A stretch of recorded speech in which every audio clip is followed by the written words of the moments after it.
Hi everybody, I hope you're all well. It's Laura again from Balbriggan Library with another story. This time Ben and his lovely butterfly garden. This story has some lift the flaps, so we're going to see what's underneath. Everything was neat and tidy in Ben's garden except for one sunny corner. How can I make this corner pretty? Asked Ben. Well, somebody has an idea. And somebody else is going to help. We have a little ladybird and a little worm. You can grow some flowers, said Worm. That's a good idea.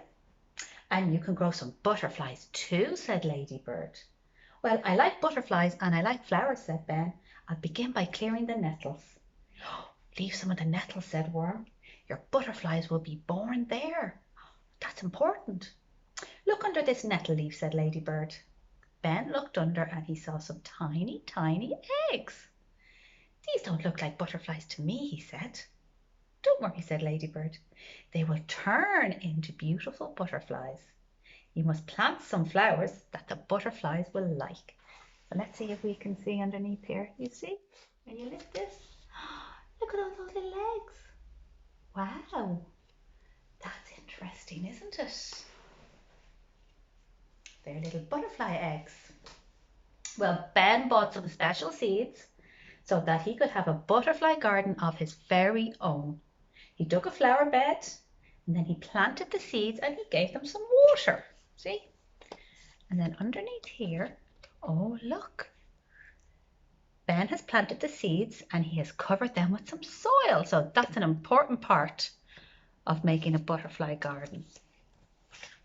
Then a week later, Ben saw the first little shoots coming through the earth. My flowers are growing, he said, but what about my butterflies? So when we look underneath here, can you see all those little shoots? They're the little roots at the bottom. A little shoot is growing up and a little root is growing down. That was from Worm. So Ben went to look at the eggs on the nettles, but instead of eggs, he found lots of small, hungry caterpillars.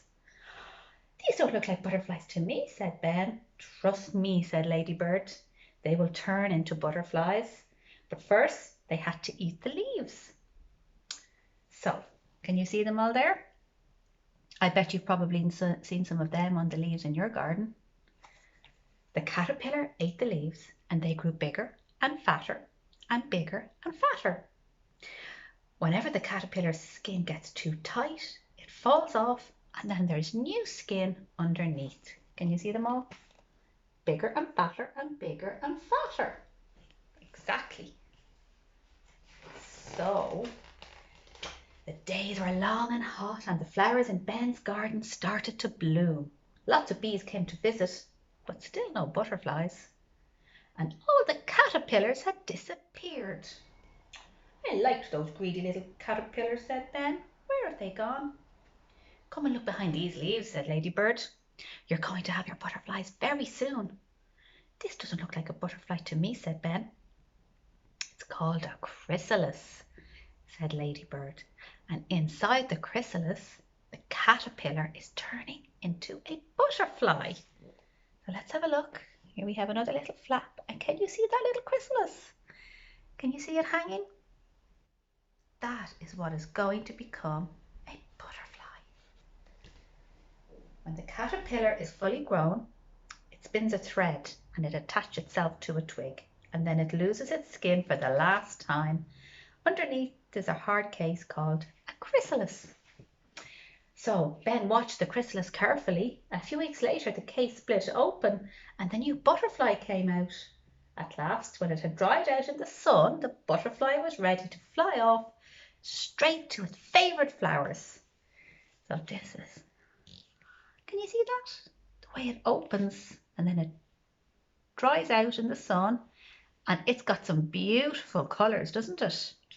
So before Ben knew it, he had a butterfly garden all of his own. Isn't that amazing? Now, maybe this spring and summer, you'll see lots of butterflies in your garden. Thank you.